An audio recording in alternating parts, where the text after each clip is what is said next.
Hello and Happy New Year, everybody. It's time to get started with the very first YouTube channel video for WDW Pro. I am WDW Pro, and we are going to be taking a look today at the Harry Potter reboot, which we exclusively talked about on the Valiant Renegade show. And we're going to be reading the review from an article that may or may not yet be released at the time of this recording, at the time that the video will come out, which is midnight on New Year's Eve. Or I guess New Year's Day. I guess that's technically New Year's Day. It will not be out yet. It will come out on New Year's Day a little bit later. And so let's take a look today at this article that will be coming out on That Park Place, which, by the way, is relaunching after we needed to take it down for about a month to rework the code to try to stop some malicious bots from making the website run very slowly. The title of the article is The Harry Potter Franchise Reboot. Here's what we know so far, and it's by me, which I promise as we continue to go on with this channel, I will not sit here and read my articles all the time. So there'll be a variety of things that we'll cover. In this case, though, we do need to cover it from me. It's a special day, right? So here we go.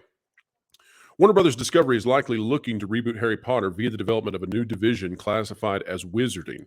Here's what we know from behind the scenes. Now, immediately we've got the blurb that explains that this is explicitly rumor, and we've got some more information. We're going to skip ahead a little bit to make sure that this video stays within the bounds that we want to stay within. You guys don't have an hour or 2 hours to stick around and listen to this. And plus, we'll be covering more of it on the Valiant Renegade online show on Sunday evening. Here's what we've got. According to 3 sources within the industry, Warner Brothers Discovery is working to assess many of its non-DC properties and set potential courses for those IPs. While companies often assess their properties, Warner Brothers Discovery seems to have kicked this into overdrive as David Zaslav looks to chart a path forward for the company. As reported in the past, this may be part of a plan to increase the overall value of Warner Brothers Discovery for a sale in the future, although we have not confirmed that and cannot make a strong prediction for a future that is many years ahead. Now, the reason that I put that in the paragraph is simply because that's what we've been told by some of the sources, is that part of getting DC completely rebooted and part of getting potentially Harry Potter rebooted is in order to lift the value of the company as a whole and possibly to sell it. Now, everybody wants to raise the value of their company. That's no surprise. But the source that we have, one of these sources, and this one a big one, laid this out to us, and we feel that it's got enough merit that it's important to include it in the reporting. So that's why it's there. What we do know is that both DC and the Wizarding division, that's Harry Potter, are seen internally as the most important franchises the company holds. To that end, Warner Brothers Discovery wants to transform the Wizarding side of things into a more DC-like division in the future. And that's key to know. Go ahead and pause here, and I'll stop reading and just explain that there was a solid roadmap, or a solid plan, as long as they had the original novels to go off of, that drove huge young adult entertainment and engagement, and also then pulled adults into it as well. And they have lost their way to some degree. The enthusiasm gap is significant between the original Harry Potter stuff and everything else they've tried to do.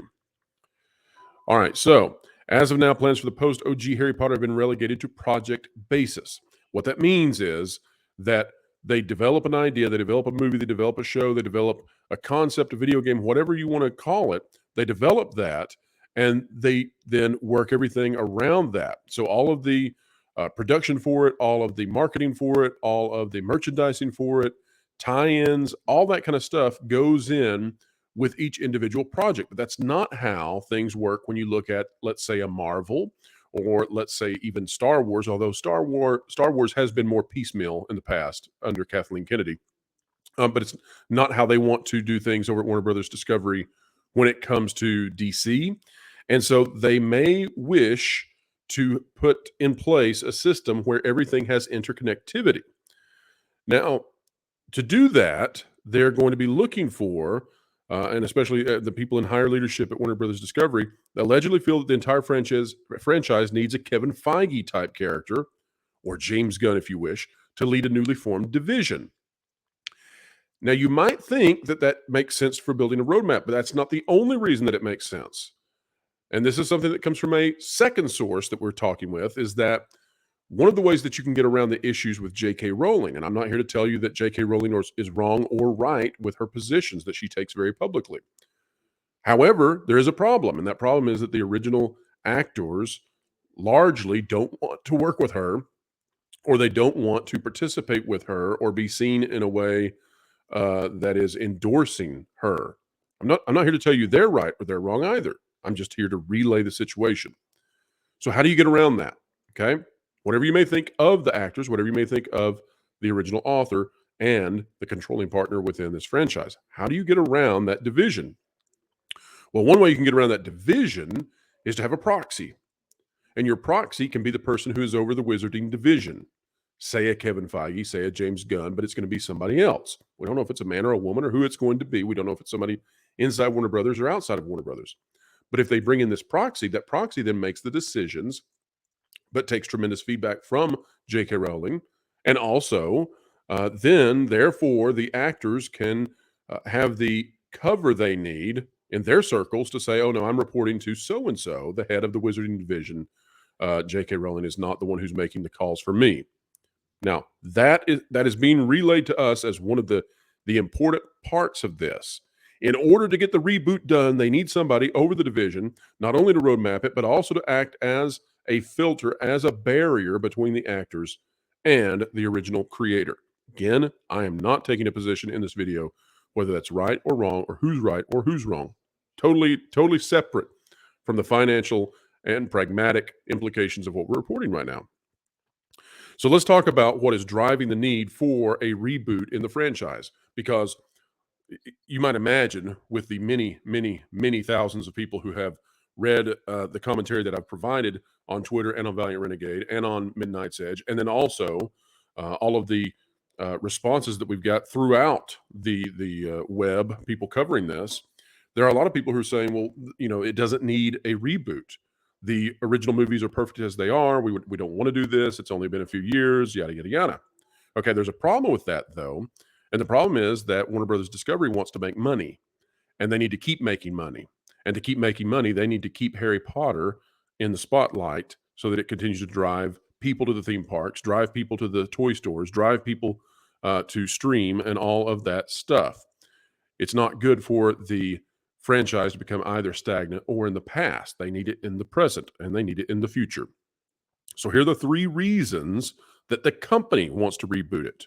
Okay, not that the fans want to reboot it, but that the company wants to reboot it, and it's their job to make the fans want it to be rebooted based on a vision that they can provide that will pull in enough people. If they fail in that, then this franchise will be what it is currently, a franchise that is largely devoted to something that occurred in the past. Here's what we've got. Number one, the nostalgia window is viewed to be closing. The original movie launched 22 years ago. And then I editorialize here. How many Spider-Man reiterations have been released since then?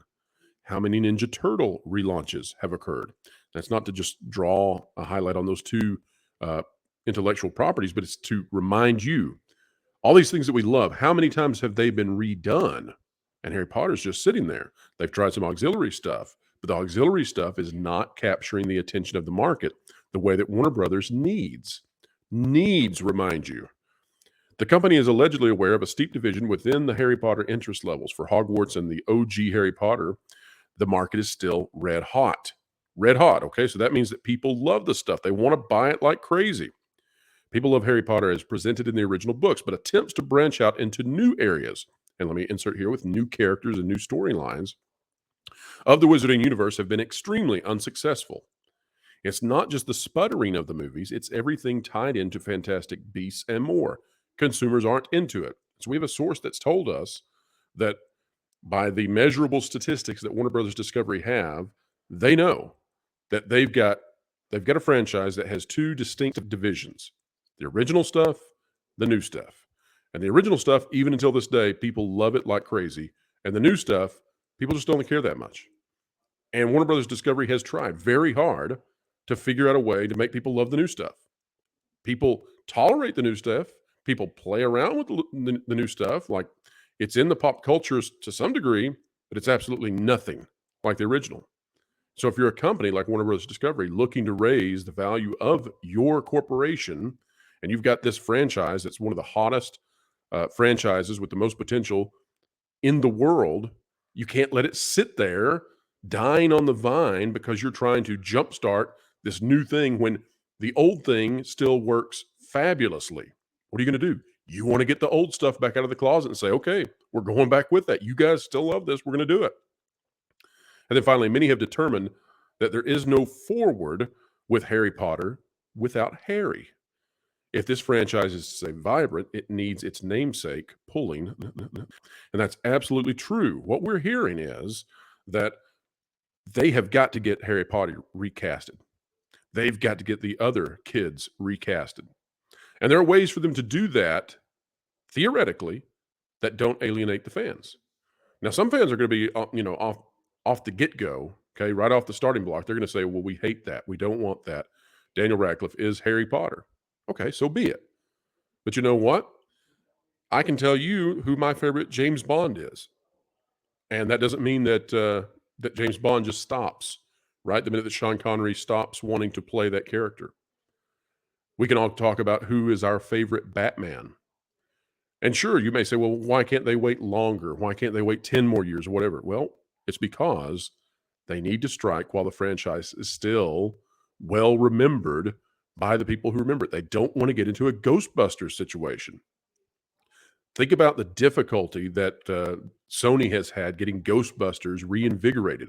The video game came out even after Ghostbusters Afterlife, which was well received critically and a moderate financial success. The video game that came out, most people don't even know what it is. Most people didn't play it. Most people don't want to play it. It's because the Ghostbusters fever of the 80s died.